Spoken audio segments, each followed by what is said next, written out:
thewellnesscouch.com, streaming wellness into your lives. Welcome to 100 Not Out, featuring your hosts Dr. Damien Christoph and Marcus Pearce.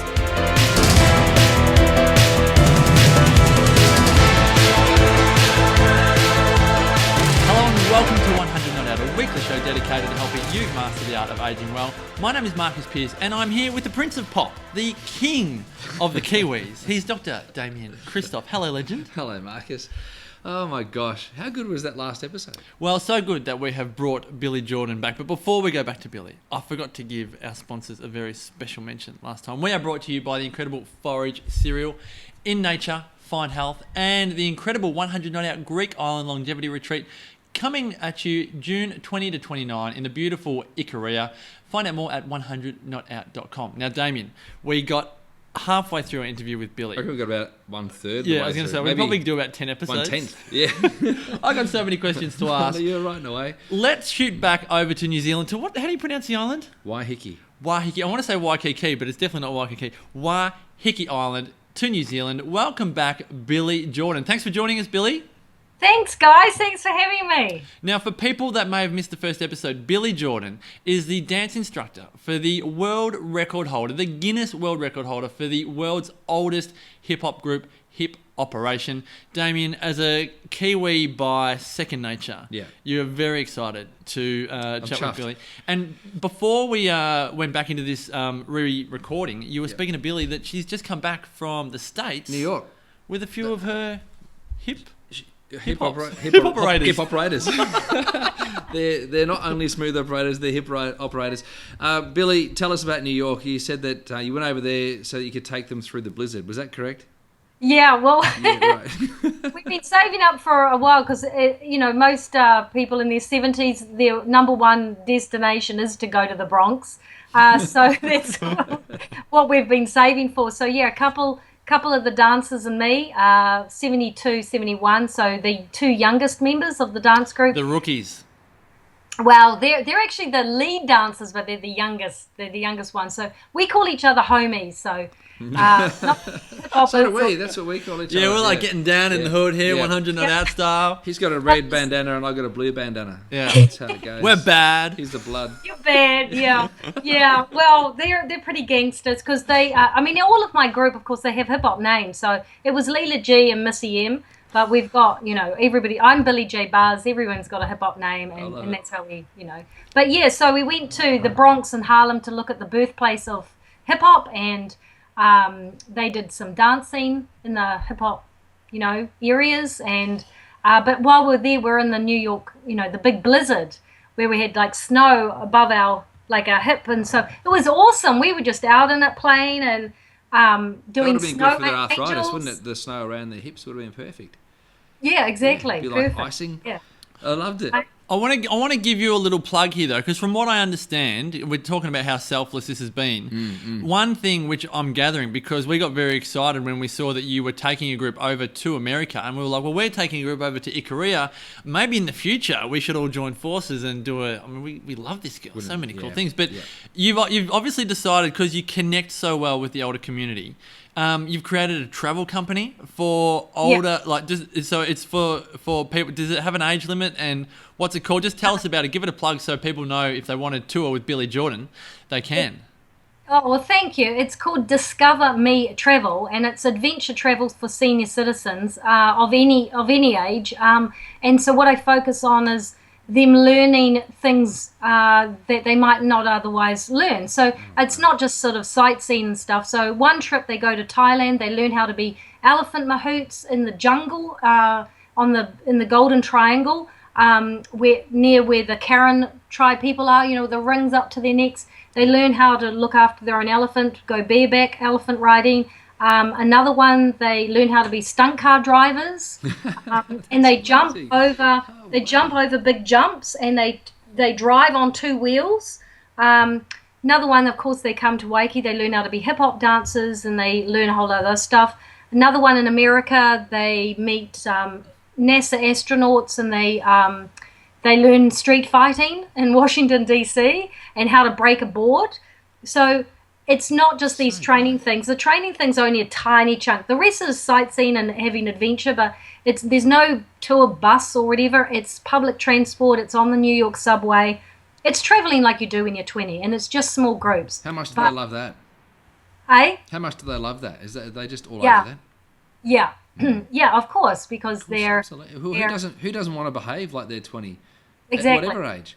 Exactly. You know, if you're under 20, So- you want to be 20. If you're over 20, you want to be 20. So that's perfect.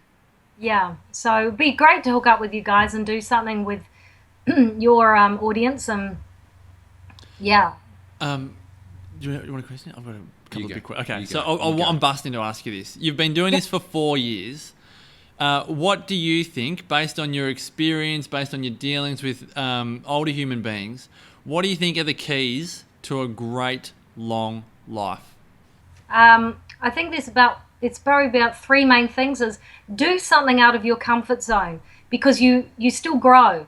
You learn new things, you connect with new people. Don't do what you used to do. Do not think, oh, I used to be happy doing like ballroom dancing, so I'll continue that.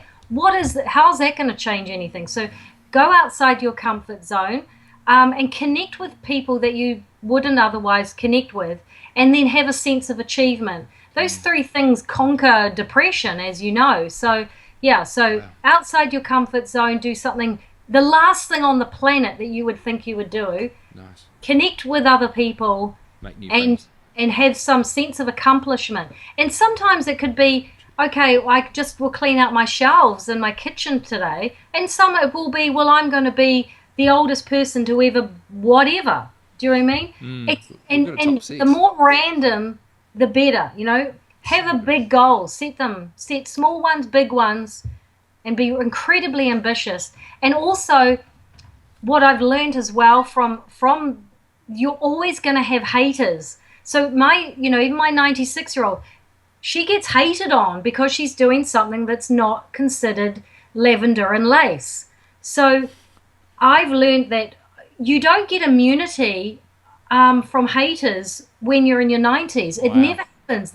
You'll have haters to the time you take your last breath. So if you can get that and know that you're going to have people, no matter how good it is. I have haters. They just think, what I do is just terrible. That's like, let them die. Just, no.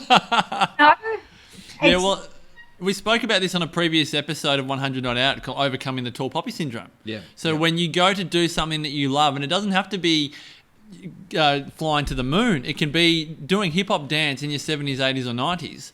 There are going to be people that try and cut you down because it makes them incredibly uncomfortable. But like you've said, one of the biggest keys to a great long life is to do what is uncomfortable. Because you go through incredible growth.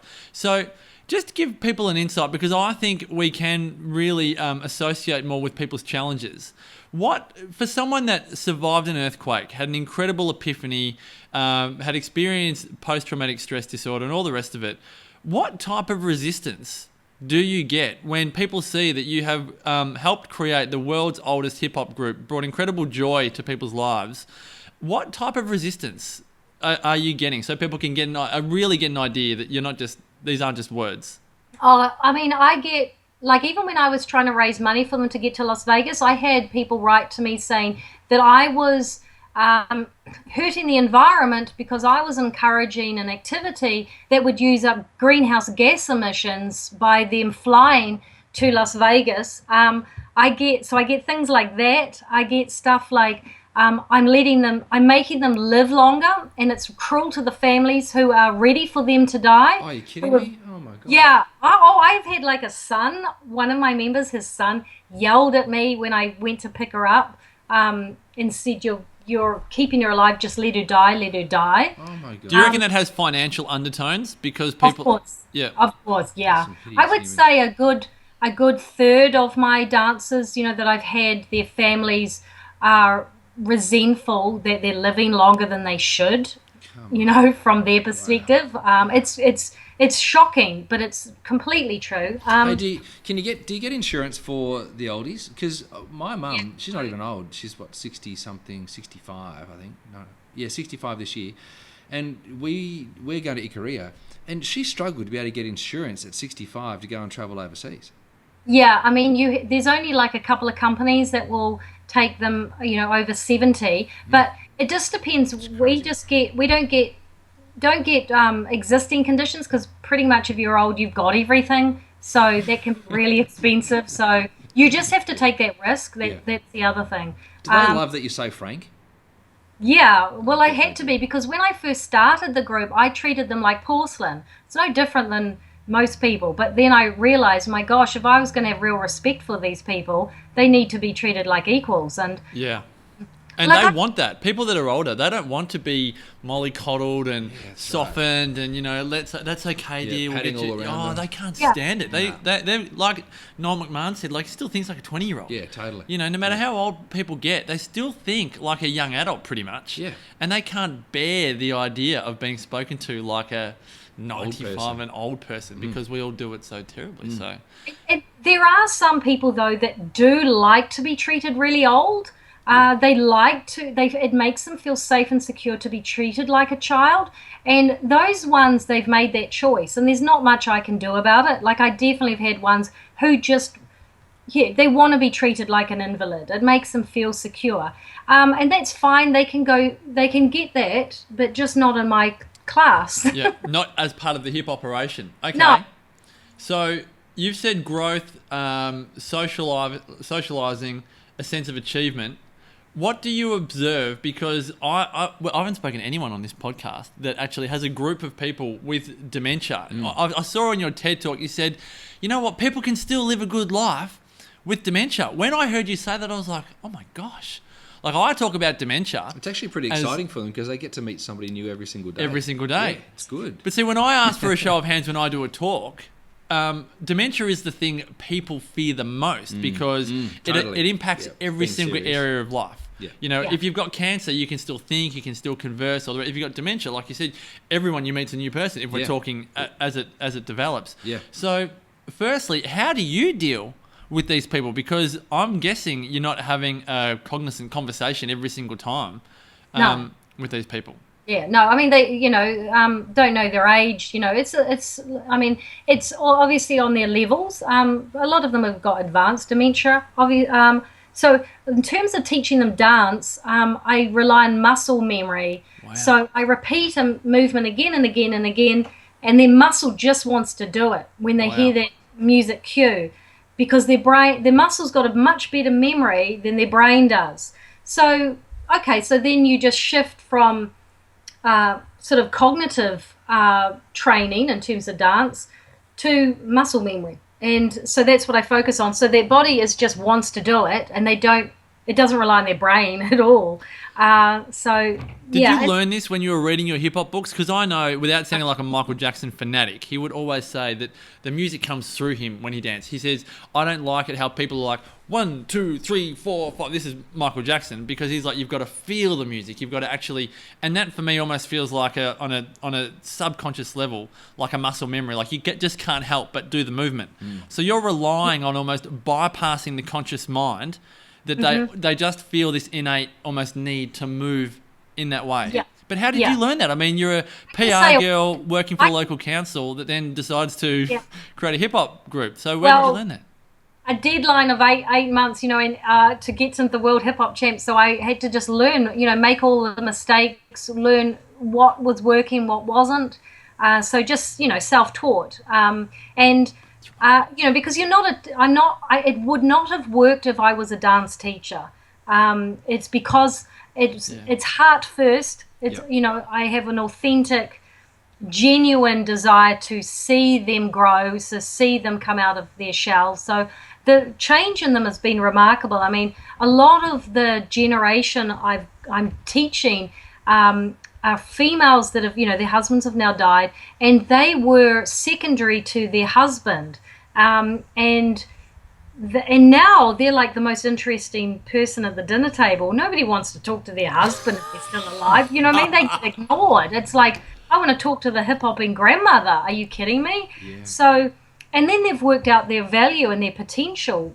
Because as you know, with this generation, between 70 and 90, it's called the silent generation. They were the generation that were seen and not heard.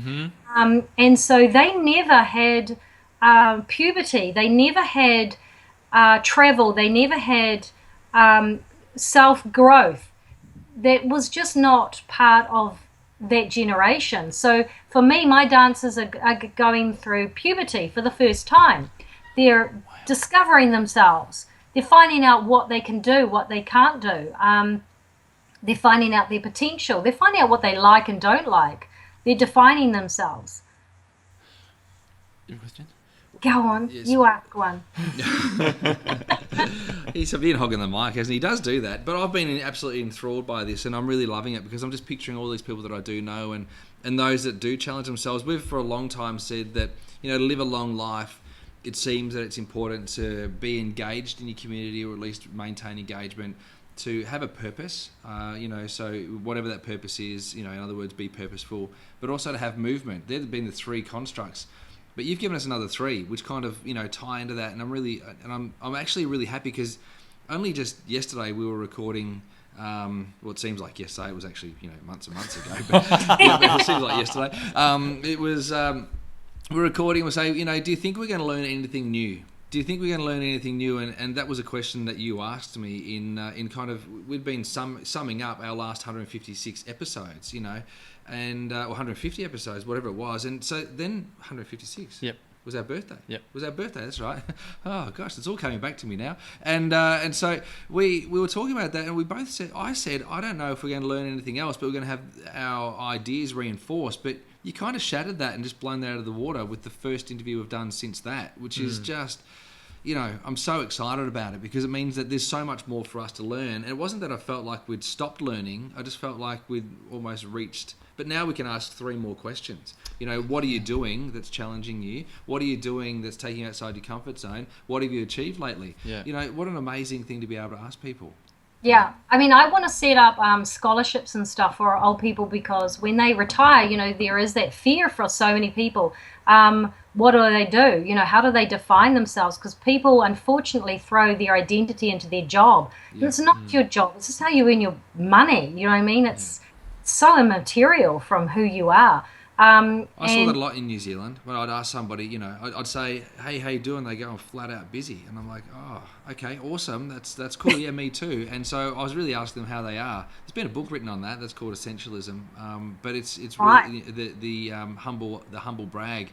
But I also found that people attach themselves to, and we see this in Australia. The question often is, "What do you do?" And it's not like I'll go for a walk with the dog and I kick the footy in the park. It's like I'm an accountant. Or, I'm a chief executive officer of such and such, and you go, oh, that's amazing, good work, and all of a sudden you move on.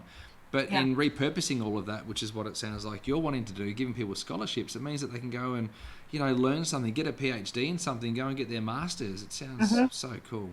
The other key thing is stay away from old people. I get phone calls and they'll go, I don't fit in, I feel so much younger, I go to these things and there's all old people there and they talk about the same stuff. And, some people are going to just want to be old, it makes them feel secure. Let them be old, but for God's sake, get out of there. You've got to. And that's a real sad thing is that we've got this whole retirement village thing going on where we get all these old people and we put them on the outskirts of town and so they can just hang out with more old people. And that's okay for some people that need that security. But if you're not like that, and, most people aren't, you've got to connect with young people. Otherwise, you're just going to die, It's just awful. Why would you want to hang out with people just because their skin's wrinkly too? You've got nothing in common. It doesn't mean you've got anything in common with them. Speaking of wrinkles... You've got none, and you're 47, right? So what's your secret? Are we talking watercress, puhoi, puha, kiwi taro? fruit? I can say kiwi. That's about all I can say about New Zealand fruit. Right. You having snapper? I've got a boyfriend, so I'm in my, big love fest state. You're in love. So you're all, right. She's all loved up. Loved up, endorphins racing. I've got it. That's what's seriously, just so you know, you look about 25. Yeah, you do. Oh, well, I'm not really, I don't, but that's nice. It's No, you do, because Damien's 42, I'm 34, and literally when I saw the YouTube video, I was like, yeah, she's about 25, and you're in your mid-40s, and Damien particularly is quite enamoured by your incredible complexion. Yeah. And I'm thinking the only food that comes out of New Zealand is kiwi fruit. No, it's China, mate. Oh, right. Chinese, There you go. Chinese gooseberries. I've just been in America Avocado. for 2 weeks. I've been gorging on chicken and waffles. So See, it's food. Food's not that important. It's amazing. Okay, no, I have... important. Do you know what? When I was dying, like I thought I was going to die in this earthquake, I had, apart from moving to the island, I was like, I'm going to drink better wine. I don't drink wine anymore. I disgrace myself at a wedding. So I'm I going to just eat KFC. but I'm just going to have one of the best things I thought of life is just having long lunches, meals with a group of friends and laughter. Perfect. And I was like, that is the That's- key to happiness, is doing that, I think. Well done. Absolutely. Yeah, love that. Now, I know the phone is ringing, but there is one very I know. important question we must ask you before we finish up. Is it true that on watching The Castle, you came over here and visited Bonnie Doon? Yes, I loved it so much. I thought, I've got to go to Bonnie Doon. So I got this public bus. I flew to Melbourne, got a public bus, 2 hours north, get to Bonnie Doon, walked to the camping ground because that's the only place you can stay. Thought, I've got to meet people from Bonnie Doon, you know, like the movie. So I walked up what they call one stubby road because you can drink one stubby. By the time you finish the stubby, you're at the pub. Nobody wanted to talk to me. I roamed around for 2 days before my bus was going along here just because of the castle. Love it. No one talked to you. No one. No. That's not choice. It was an antisocial town. There was nobody there. I was the only one in the camping ground. It was off season. Oh, There was one right. person in the pub who looked dodgy. Hello to the dodgy person at the Bonnie Doon pub watching this. And, He's still there. Oh, this has been too much fun, Billy. Again, we could make this a quadruple episode, but thank you so much again for what you're doing for humanity. It's an incredible project. Your life purpose keep is... on living forever. Keep on living. Oh, That's great. It's That's just so remarkable. good. We Yeah. look forward to following your progress and hopefully meeting you in the flesh one day and maybe helping humanity continue to grow. We're very aligned in what we're all trying to do for the world. So well done again on what you're doing with the hip operation. And we look forward to keeping in touch and seeing what you're up to. So as we like to wish all of our guests on 100 Not Out, may the rest of your life, Billie Jordan, continue to be the best of your life. Thanks. Now, this has been another great edition of 100 Not Out. Thanks, Damo. This has been a lot of fun. how good has it A been? lot of fun. So good. If you'd like to watch this on YouTube, go to YouTube and look out for 100 Not Out and Billie Jordan. Go to thewellnesscouch.com where you can view the entire range of wellness podcasts available. And for more information on Damien, go to damianchristoph.com and for myself at marcuspears.com.au. Until next week, folks, as always, may the rest of your life truly be the best of your life. This has been a production of TheWellnessCouch.com. Check us out on Facebook and join in the conversation on Facebook.com/The Wellness Couch. Subscribe to each show on iTunes and check us out on Twitter. The Wellness Couch, streaming wellness into your lives. Whilst the Wellness Couch presenter endeavor to provide accurate and helpful information to their listeners, these podcasts cannot take into account individual circumstances and are not intended to be a substitute for health and medical advice from a qualified health professional. You should always seek the advice of a qualified health professional before acting on any of the information provided by any of the Wellness Couch podcasts.